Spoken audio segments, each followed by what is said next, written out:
The nice thing with the transformers that we use is we kind of added an option where it's just a basic transformer with kind of an on-off switch, but what we do is we typically will sell it with a smart plug. And what that does now is now you can set the timer to work however you want. And if you have two transformers, well, you can still have both of them working on the same app, the same times, all that kind of stuff. So it's just a nice little way to make it a smart home landscape lighting system. If you're into that stuff, then great. It can be compatible with Alexa and all that kind of stuff. Hey guys, it's Cal from The Lighting Doctor here. I hope you guys enjoy this video with some more great landscape lighting tips. To learn more about landscape lighting, go and check out our website at lightingdoctor.ca. Or if you want to see what a real quality landscape light should look like, go and check out our Try It Before You Buy It offer, where you can get a premium quality fixture at a discounted rate with your very own battery pack, so you can go and test out how that light's going to look and feel what a real premium quality light should look like. So go and check us out at lightingdoctor.ca, or go watch more videos on YouTube just by searching for The Lighting Doctor. Hey Adam, yeah, thanks for your email and sending your pictures. You've got a great house to work with. These are probably some of my favorite houses to work with.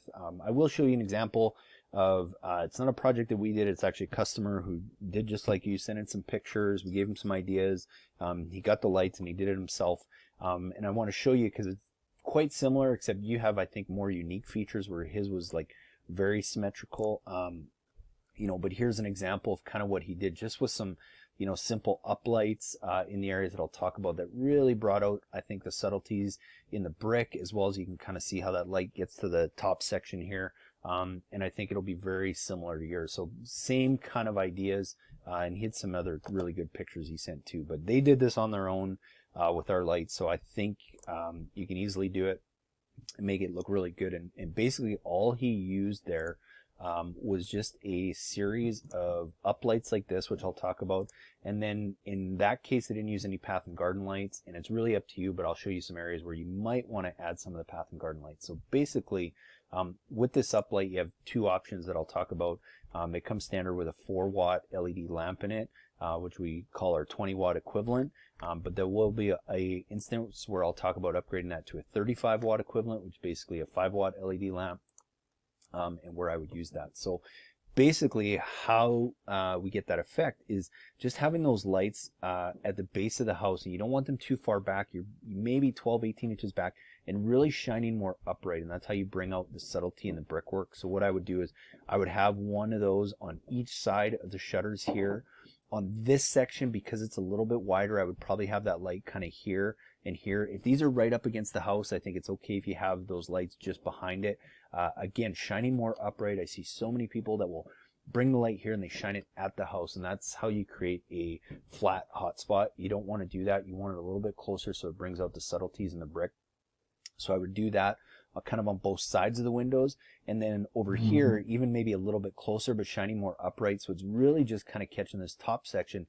That's where I would use that same uplight, but I would upgrade to that 35-watt equivalent lamp just so it does a better job of getting the light kind of to the second peak and really shining off the top and showing off the brick that you have up there. So that's what I would do on this front section. Then over here I would do the same thing. I would have my two uplights on both sides of the shutters here. I would also do the same over here, and then on this section I would also have one on this column of the house here. And the reason I like doing that too is because then it really makes the entryway pop, and you get some reflective light, so you don't have to use as many path and garden lights. So I really like highlighting the entryway into the home, so I would definitely do that. And then I think what you'll find is this will end up being a bit of a dark corner. So what I would probably do here is I wouldn't use the uplight because you don't need something super bright because it's already going to be a dark corner. But I would use more of a wash light. Wash light's similar to an uplight. It's not quite as bright and intense, and it's a bit of a wider angle. So it works really well if you have that same concept kind of at the base, but just gently washes this area. And again, you want that shining more upright because you're not trying to shine it in the window. You just kind of want to graze this section and create that little bit of backlighting. And that's basically all I would do. If because I can see that this area might be a little tricky to get wire to, sometimes what we'll do, if I can't go underneath the sidewalk, which If you go to YouTube and search Lighting Doctor Tunnel Under a Sidewalk, it talks about something called a bulb planter drill bit, which is basically just a long flexible drill bit that all you have to do is just dig back a little bit, and then you can just drill right under the sidewalk to get wire under there. Otherwise, sometimes what we'll do too, if that's not possible, because we've had those scenarios, is, you know, if there's a gutter or a downspout or something that we can kind of sneak wire up and then across and back over and then back down, sometimes we'll do that as well. So both are ways of getting wire there so that you can have those lights there. In conjunction with the uplights, sometimes what we do, and it can create a nice effect, and I'll just see if I have, yeah, here's kind of a picture of, and it didn't even necessarily in this case, because you can see how it still looks really good just by lighting the house, but sometimes we'll have path lights kind of in between here, because you can see how it's kind of dark here.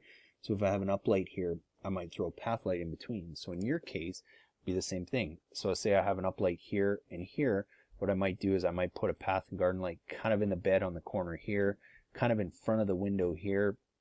Then I'm going to move across over here where maybe I have one kind of here. I kind of have one here, and then maybe I have one more kind of rounding out the corner here. So it's in between where I have my accent lights, basically, is where I would throw a path light. And you can do the same thing over here. You know, you have your uplight here and here, so you might throw a path and garden light here. You might throw one kind of in the middle here, and then you might kind of throw on another one over here. And that's all I would do with path and garden lights. I think the majority of your effect is going to come with uplighting. I can see one of the things that you're going to have to decide is where's the power source, which I'm hoping that there's probably power or something over here. You can either, like I said, run wire, which you might want to do for over here instead of having to run wire all the way around the back of the house. Your options are really have 2 transformers, unless miraculously sometimes it gets done. There's sleeving under here or something that you can get wire across, then I mean that's great. If not, sneaking up the, you know, even the roof line, the gutter or something might be an option, or have 2 transformers if that works too.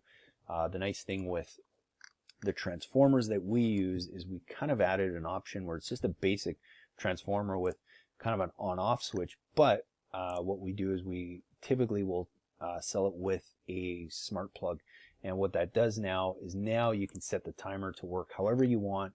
And if you have 2 transformers, well, you can still have both of them working on the same app, the same times, all that kind of stuff. So it's just a nice little way to make it a smart home landscape lighting system. If you're into that stuff, then great. It can be compatible with Alexa and all that kind of stuff for really not a lot of extra money. So Adam, hopefully that gives you some ideas to get started. If there's anything else I can help with, whether that be customizing a kit or some other recommendations, let me know and we can kind of go from there. Hey guys, it's Cal from the Lighting Doctor here. We're going to show you how to light up your landscape with the WS Wash Light from FX Luminaire.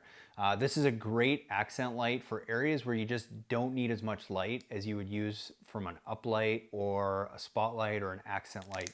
This light has a wider angle beam spread, as well as it has a frosted lens, which just helps soften that light. So where we like using this is anytime you have a low-lying shrub, so you have just a big bush or a tree that's not that high and it's a little bit wider and you just want to get some nice subtle light on this, this is a great light to use.